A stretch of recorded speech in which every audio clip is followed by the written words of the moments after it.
तो फिल्म की शुरुआत होते ही हमें दिखाया जाता है कि वकांडा मुल्क का राजा, जिसका नाम टिचाला है, एक बहुत ही खतरनाक बीमारी से लड़ रहा है। एक ऐसी बीमारी जिसका इलाज वकांडा के पास है ही नहीं। तो अपने भाई टिचाला की जान बचाने के लिए उसकी बहन शूरी अपनी लैब में कई सारे टेस्ट कर रही होती है, ताकि किसी तरह वो एक नकली जड़ी बूटी बना ले जो बहुत ही ताकतवर है, जिसके बाद उसकी ड्रिंक बनाकर वो टिचाला को पिला दे और उसकी जान बच जाए। दरअसल इस वक्त वकांडा में वो जड़ी बूटी एक भी नहीं होती। शूरी यहाँ पर बहुत कोशिश करती है, मगर फिर भी वो उस जड़ी बूटी को बनाने में कामयाब नहीं होती। यहाँ पर वो अपने रोबोट से भी अपने भाई के बारे में पूछ रही होती है, जिस पर रोबोट कहता है कि टिचाला की हालत बहुत ही नाजुक है, उसका बचना बहुत मुश्किल है, उसके दिल की रफ्तार भी लगातार नीचे गिर रही है। फिर इसकी फौरनी बाद शूरी के पास उसकी माँ रमोंडा आती है, जो कहती है बस रुक जाओ शूरी, अब ये सब करना बंद कर दो, कोई फायदा नहीं है, क्योंकि टिचाला अब नहीं रहा, वो मर चुका है। ये बात बताते ही शूरी और उसकी मोम रमोंडा दोनों ही रोने लगती है। अब अगले ही दिन टिचाला का फ्यूनरल किया जाता है, यानी उसे दफनाया जाता है, जहाँ वकांडा के सभी लोग अपने राजा टिचाला को बड़ी अच्छी से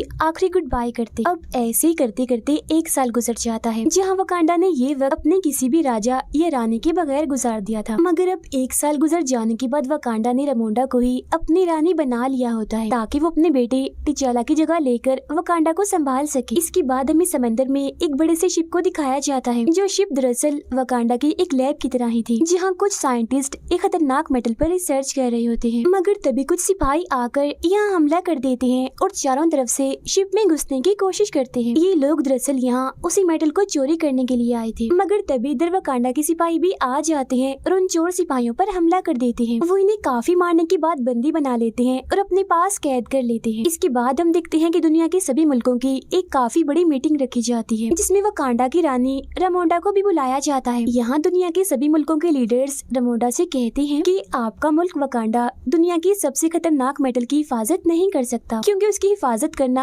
आप लोगों के बस की बात नहीं है, इसीलिए आप लोग अपना वो सारा मेटल हमें दे दो, हम उसे संभाल के रखेंगे, जिसकी फिक्र करने की भी आपको जरूरत नहीं है। अब उनकी इस बात का जवाब देते हुए रमोंडा कहती है कि वकांडा हजारों सालों से इस मेटल की हिफाजत करते आया है और आगे भी करता रहेगा, क्योंकि हम भी किसी से कम नहीं है। और रही बात कि हम मेटल को तुम्हारे हवाले कर दें, तो ऐसा तो हो ही नहीं सकता, क्योंकि हम जानते हैं कि तुम उस मेटल से खतरनाक हथियार ही बनाओगे, जिनकी मदद से तुम दुनिया को तबाह बर्बाद कर दोगे। इतना कहते ही रमोंडा उन सभी सिपाहियों को भी वहाँ पेश करती है, जो वकांडा के शिप में उस मेटल को चुराने आए थे, जिन्हें इन लोगों ने अपने पास कैद किया हुआ था। इसके बाद वो कहती है कि हम सब जानते हैं कि आप क्या सोच रहे हो, यही ना कि वकांडा का राजा क्योंकि मर चुका है तो उसकी हिफाजत करने के लिए कोई राजा, कोई ब्लैक पैंथर नहीं है, और अब यही सही वक्त है उस मेटल को चुराने का, है ना। मगर मैं आपको याद दिला दूं कि इस गलत फहमी में मत रहना। बेशक वकांडा ने अपने राजा को खो दिया है, लेकिन उसके सिपाही आज भी अपने मुल्क की हिफाजत करना जानते हैं। ये कहने के बाद वो पूरी दुनिया को वार्निंग यानी चेतावनी देते हुए कहती है कि इसके बाद भी अगर किसी ने वकांडा या उसके मेटल पर नजर डाली तो फिर देख लेना, इसका अंजाम बिल्कुल भी अच्छा नहीं होगा। इसके बाद हमें दोबारा से समंदर का सीन दिखाया जाता है, जहाँ हम कुछ सिपाही और ऑफिसर्स को देखते हैं। ये सभी सिपाही और ऑफिसर्स असल में अमेरिका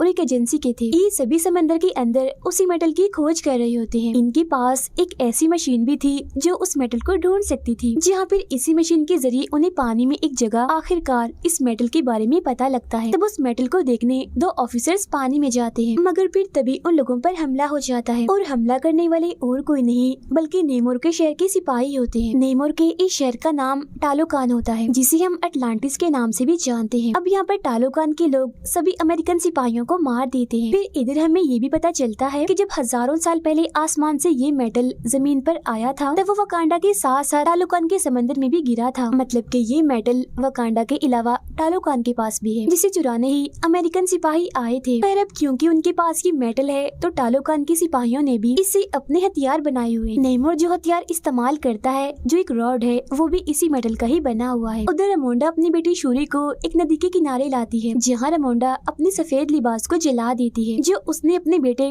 टिचाला की मौत की वजह से पहना हुआ था। ऐसा उसने इसीलिए किया ताकि वो अपने बेटे की मौत के गम से बाहर आ जाए। असल में ये वकांडा के लोगों की सोच होती है कि अगर हम सफेद लिबास को जला दें तो मरने वाले के गम से हम बाहर आ जाएंगे और हमें उसकी याद भी नहीं आएगी। मगर क्योंकि शूरी इन सब पर यकीन नहीं करती थी, तो वो अपना लिबास नहीं जलाती। लेकिन यहाँ पर दोनों ही माँ बेटी फिर भी टिचाला की याद में रोने लगती है। इतने में ही नेमोर नदी से बाहर निकल कर आता है। वो उन दोनों को अपने बारे में बताता है, कहता है कि मैं टालोकान शहर का राजा हूँ, मुझे आपसे टिचाला के बारे में बात करनी है, जो गलती उसने की उसके बारे में। जब से टिचाला ने पूरी दुनिया से दोस्ती का हाथ बढ़ाया है, सबको वकांडा के बारे में पता चला है। तभी से सारी दुनिया इस मेटल के बारे में जान गई है और ये भी कि वकांडा के पास ये मेटल मौजूद भी है। तो तभी से सब लोग इस मेटल के पीछे पड़े हुए हैं, जिस वजह से मेरे लोगों की जिंदगी भी खतरे में आ गई है, क्योंकि ये मेटल हमारे पास भी तो है। मेरा मानना है कि जब से दुनिया को आपके मुल्क वकांडा की सच्चाई पता चली है कि आप लोगों के पास वो मेटल है, तब से पूरी दुनिया आपके पीछे पड़ी हुई है। और अगर दुनिया को हमारी सच्चाई के बारे में पता चल गया कि वो मेटल हमारे पास भी है, तो सारी दुनिया के लोग हमारे पीछे भी पड़ जाएंगे और हमारा जीना भी हराम कर देंगे। और हो ना हो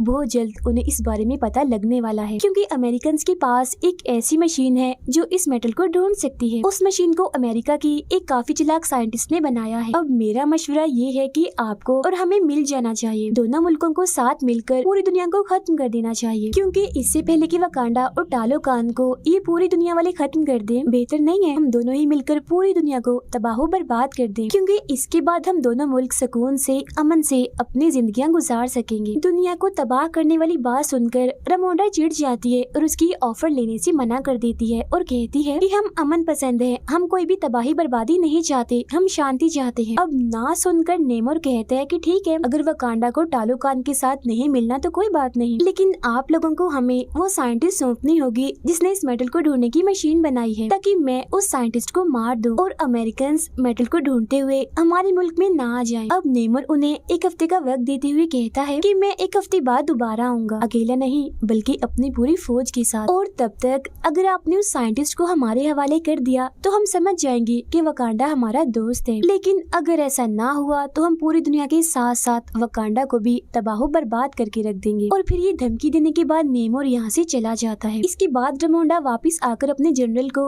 ये काम देती है कि वो उस साइंटिस्ट को कैसे भी करके पकड़ कर लाए जिस साइंटिस्ट ने मेटल ढूंढने वाली मशीन बनाई है। तब यहाँ जनरल कहती है कि मैं आपकी बेटी शूरी को भी अपने साथ लेकर जाना चाहती हूँ। जहाँ पहले तो रमोंडा इसके लिए मना कर देती है, मगर बाद में शूरी को ले जाने के लिए मान जाती है। जिसके बाद शूरी और जनरल अमेरिका पहुँच जाती है और कैसे भी करके उस साइंटिस्ट को ढूंढ ही लेती है। यहाँ उन्हें हैरान करने वाली बात ये पता चलती है कि वो साइंटिस्ट सिर्फ 19 साल की एक कॉलेज जाने वाली लड़की है जिसका नाम आयरन हार्ट है। उसे खोजते ही वो दोनों उसे अपने साथ ले जाने लगती हैं, मगर तभी उन्हें पता चलता है कि अमेरिका और एजेंसी के लोग कब से उनके पीछे पड़े हुए हैं और उन्होंने हमेशा से ही शूरी और आयरन हार्ट पर नजर रखी हुई थी। वो लोग अब इन तीनों को सरेंडर करने का बोलते हैं, इन्हें खुद को उनके हवाले करने का, मगर तभी वो साइंटिस्ट यानी आयरन हार्ट अपने असली रूप में आ जाती है, मतलब अपना सूट पहनकर वहाँ से उठ जाती है। जिसके बाद शूरी और जनरल भी उसकी गाड़ी और बाइक लेकर वहाँ से निकल जाती है। अब यहाँ तो किसी तरह वो एजेंसी से बच जाते हैं, मगर आगे जाते हैं टालोकान के सिपाही उन पर हमला कर देते हैं, क्योंकि इन सिपाहियों को नेमोर ने ही भेजा होता है ताकि वो आयरन हार्ट को पकड़कर नेमोर के पास ले आए। यहाँ टालोकान के सिपाही जनरल से काफी लड़ाई कर रहे होते हैं और आयरन हार्ट को अपने साथ ले जाने की कोशिश करते हैं, मगर जवाब में जनरल भी उनसे लड़ती है और आयरन हार्ट को बचाने की कोशिश करती है। लेकिन क्योंकि टालोकान के सिपाही काफी बहादुर थे, इसलिए वो जनरल को हरा देते हैं और फिर आयरन हार्ट के साथ साथ शूरी को भी नेमोर के पास ले जाते हैं टालोकान में। फिर जब अकेली जनरल वापस लौटती है तो रेमोंडा को इस सब के बारे में बताती है, मगर उसे ये बात सुनकर बड़ा ही गुस्सा आता है कि जनरल होकर उन दोनों को नहीं बचा पाई, इसीलिए वो इसे जनरल वाले ओहदे से हटा देती है। इसके बाद रेमोंडा पुरानी जनरल जो कमांडर भी थी उसके पास जाती है, जो पहले वकांडा के लिए ही काम कर चुकी थी। रेमोंडा का मानना था कि वो कमांडर दुनिया के अलग अलग मुल्कों में जा चुकी है और किसी दूसरे मुल्क में कैसे घुसा जाता है इस बात का तजुर्बा उसके अलावा और किसी के पास भी नहीं, तो जरूर यही टालोकान जाकर उसकी बेटी शूरी और आयरन हार्ट को बचा सकती है। रेमोंडा सारी बात कमांडर को बताती है, जहाँ वो शूरी और आयरन हार्ट को वापस लाने का बोलती है। जिसके बाद वो कमांडर सीधा टालोकान पहुंचकर वहाँ के काफी सारे सिपाहियों को मार देती है और उन दोनों यानी शूरी और आयरन हार्ट को भी बचाकर वापस वकांडा ले आती है। लेकिन यहाँ हम जान पाते हैं कि जब शूरी और आयरन हार्ट नेमोर के पास थे, तब शूरी ने बार बार नेमोर को समझाया था कि आप आयरन हार्ट को मत मारिए, इसका कोई कसूर नहीं है। और इसी दौरान नेमोर ने भी उसे शुरुआत से ही अपनी सारी बात बताई होती है। जहाँ अब हम भी नेमोर के बारे में शुरू से ही जान पाते हैं। हमें पता चलता है कि नेमोर की उम्र 450 साल है, जहाँ 450 साल पहले नेमोर के जो माँ बाप थे वो इंसान ही थे, लेकिन फिर नेमोर की माँ बाप समेत उसके गाँव के सभी लोग बीमारी और गरीबी की वजह से मारे जा रहे थे। जहाँ ये सब लोग मिलकर अपने गॉड से दुआ करते हैं, तब गॉड इनके सपने में आकर सभी को एक फूल के बारे में बताते हैं जो बिल्कुल उस कीमती ताकतवर जड़ी बूटी जैसा था, वही जड़ी बूटी जिसे शूरी भी अपने लैब में बनाने की कोशिश कर रही थी। फूल के बारे में पता लगने के बाद नेमोर के माँ बाप और गाँव के सभी लोग पानी में जाकर जाकर उस फूल को हासिल कर लेते हैं और उसका रस निकाल कर पी जाते हैं। मगर उसे पीते ही इनका जिस्म और दिमाग एकदम बदल जाता है। पूरे जिस्म का रंग ही नीला पड़ गया था। इंसान तो ये कहीं से भी नहीं लग रहे थे, मगर ऐसा होते ही इनकी ताकतें काफी हद तक बढ़ जाती हैं। लेकिन एक दिक्कत थी, ये लोग ऐसे बनने के बाद जमीन पर नहीं रह सकते थे। तब जिंदा रहने के लिए ये लोग पानी में जाते हैं, क्योंकि अब ये सिर्फ वही रह सकते। ये वो वक्त था जब नेमोर पैदा होने वाला था, जहाँ कुछ वक्त के बाद वो पैदा हो ही जाता है। और क्योंकि नेमोर की मोम ने भी इस फूल को इस्तेमाल किया था, इसीलिए सारी ताकतें नेमोर को भी मिली थी। मगर हैरत थी कि वो पानी के साथ साथ बाहर जमीन पर भी जिंदा रह सकता था। इसके अलावा उसके पैरों में पंख भी थे और कान भी नुकीले थे। लेकिन कुछ वक्त के बाद जब वो बड़ा हो रहा होता है तो उसकी मोम की मौत का वक्त करीब आ गया होता है। मरने से पहले उसकी मोम की बस यही आखिरी ख्वाहिश थी कि मैं अपनी पहले की दुनिया इन्हीं जमीन को देखना चाहती हूँ, और अगर ना देख पाऊँ तो मुझे मेरे गाँव में ही दफनाया जाए। अब अपनी मोम की आखिरी ख्वाहिश को पूरा करने के लिए नेमोर उनकी लाश को उनके गाँव में ले जाता है। मगर यहाँ आकर वो देखता है कि गाँव के लोगों पर बाहर के लोग जुल्म कर रहे हैं, जो नेमोर पर भी गोली चलाते हैं। अब उसे तो इस हमले से कुछ भी नहीं होता, मगर उन सभी लोगों को मारकर वो इस पूरी जगह को जला देता है। और बस इसी दिन के बाद से ही नेमोर पानी के बाहर यानी जमीन पर रहने वाले लोगों से नफरत करने लगता है। अपनी सारी कहानी बताने के बाद उसने शूरी को एक ब्रेसलेट भी दिया था, जो टालोकान की ताकतवर जड़ी बूटियों से बना था। मगर जब उसे ये पता चलता है कि कमांडर शूरी और आयरन हार्ट को यहाँ से ले गई है और उसने इसके कुछ लोगों को भी मार दिया है, तो ये जान उसे वकांडा पर बहुत गुस्सा आता है और अब वो जाकर सीधा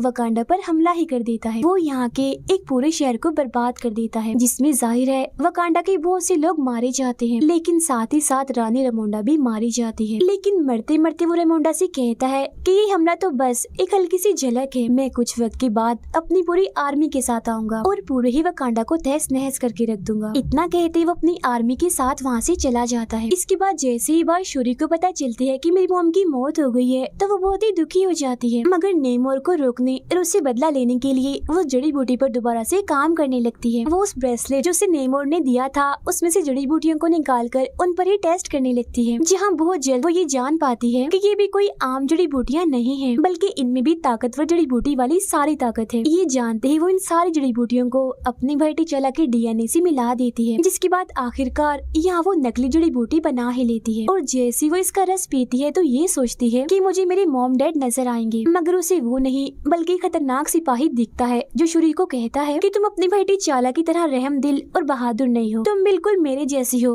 गुस्से वाली, बदला लेने वाली। तुम्हें सिर्फ बदला चाहिए, तुम अपने भाई की जगह कभी भी नहीं ले सकती। ये सुनते ही शूरी चिढ़ जाती है और उस ताकतवर जड़ी बूटियों की वजह से तो उसे पहले ही ताकतें मिल गई थी, जिनका इस्तेमाल करके वो ब्लैक पैंथर सूट पहनकर बन जाती है नई ब्लैक पैंथर। इसके साथ यहाँ लैब में आयरन हार्ट भी अपने लिए एक मजबूत सूट बना लेती है, जो काफी मॉडर्न था। उन दोनों ने तो ये बात पहले ही पता लगवा ली थी कि नेमोर की कमजोरी हीट है, गर्मी है, इसीलिए अगर उसे हीट में रखा जाए या पानी से दूर कहीं बाहर रखा जाए तो वो कमजोर पड़ सकता है। इस सारी तैयारी के साथ वो अपनी आर्मी को लेती है और सीधा जाकर नेमोर के शहर टालोकान पर हमला कर देती है, जिसके बाद यहाँ वकांडा और टालोकान के बीच काफी जबरदस्त किस्म की लड़ाई छिड़ जाती है। यहाँ शूरी अपने ब्लैक पैंथर वाले सूट में आकर नेमोर को अपनी एक काफी बड़ी शिप में ले आती है, जिसके अंदर उसने बड़े बड़े हीटर्स लगाए हुए थे, जिनसे बहुत सारी गर्मी और सेक निकल रही होती है। अब इतनी गर्मी से नेमोर कमजोर तो पड़ता है, मगर क्योंकि उसके हाथ में उसका हथियार था, यानी वो रॉड जो खतरनाक मेटल से बना था, उसकी मदद से वो उस पूरी शिप को ही तबाह कर देता है, जिसके बाद अब वो शिप नीचे गिरने वाली होती है। मगर शूरी यहाँ अपनी ताकत लगाकर कैसे भी करके शिप को उड़ाकर एक रेगिस्तान में ले जाती है, ताकि वो नेमोर को पानी से दूर रख सके, उसे कमजोर करने के लिए। अब रेगिस्तान में आकर नेमोर और शूरी के बीच काफी खतरनाक लड़ाई छिड़ जाती है, जिसमें नेमोर अपने रॉड को शूरी के पेट के आर पार कर देता है, जिससे वो काफी कमजोर हो जाती है। ऐसा करने के बाद वो पानी की तरफ वापस जाने लगता है, ताकि उसे दोबारा से ताकत मिल सके। मगर पानी तक जाने से पहले ही शूरी अपने टूटे हुए शिप को तबाह कर देती है, यानी उसे उड़ा देती है, जिससे निकलने वाली आग से इतनी गर्मी पैदा हो जाती है कि नेमोर कमजोर होने लगता है। जिसके बाद वो उसी के हथियार से नेमोर पर हमला कर देती है और कहती है कि या तो तुम इस जंग में हार मान जाओ या मैं तुम्हारी जान ले लूंगी। अब यहाँ तुम्हारे लिए हार मानना ही बेहतर है, क्योंकि अगर तुमने जंग ना रोकी तो बाकियों के साथ साथ तुम्हारे लोग भी मारे जाएंगे। वो शूरी की ये बात मान जाता है, इसीलिए उसके सामने हार मान जाता है। वो दोनों अब एक साथ मिल जाते हैं और अपने लोगों के पास आकर जंग को खत्म कर देते हैं, जिसके बाद अब ये दोनों एक दूसरे के दोस्त बन जाते। सब कुछ बिल्कुल ठीक हो गया था, दोनों मुल्कों के लोग बहुत खुश रहने लगे थे। लेकिन यहाँ हम जान पाते हैं कि वकांडा का ये असूल है कि किसी भी इंसान को राजा या रानी बनने से पहले खुद को साबित साबित करना होता है। उसे अपने मुल्क में होने वाली तलवारबाजी और लड़ाई में जीतकर ये साबित करना होता है कि मैं सबसे बहादुर हूँ, मैं ताकतवर भी हूँ और राजा बनने के काबिल भी। लेकिन हाँ, ये सब उसे बगैर किसी भी ताकत जैसे उस जड़ी बूटी का इस्तेमाल किए बगैर करना है। अब क्योंकि शूरी ही नई रानी बनेगी, इसलिए उसने भी खुद को साबित करना था ये लड़ाई जीतकर। मगर तभी दिखाया जाता है कि शूरी यहाँ नहीं है, वो इधर से गायब है और यहाँ एक ताकतवर और खतरनाक सिपाही था जो लड़ रहा था। इसका मतलब ये था कि अब यही सिपाही वकांडा का नया राजा होगा। अब हम शूरी को देखते हैं जो यहाँ से सीधा गई होती है कमांडर के पास, जहाँ उसने अपना सफेद सोग वाला लिबास जला दिया होता है ताकि वो अपने भाई और माँ के गम से बाहर आ सके, क्योंकि अब उसे भी ऐसी बातों पर यकीन होने लगता है। यही वो कमांडर शूरी को अपने बेटे से मिलवाती है और बताती है कि मैंने और तुम्हारे भाई टिचाला ने छुपकर शादी कर ली थी और ये बच्चा मेरा और टिचाला का है, यानी तुम्हारे भाई का। इस बात का सिर्फ रमोंडा को ही पता था, जिसके बाद आज तुम्हें भी पता चल गया। यहाँ वो बच्चा शूरी को अपना नाम बताता है, जिसके साथ ही ये कहानी यहीं पर खत्म हो जाती है।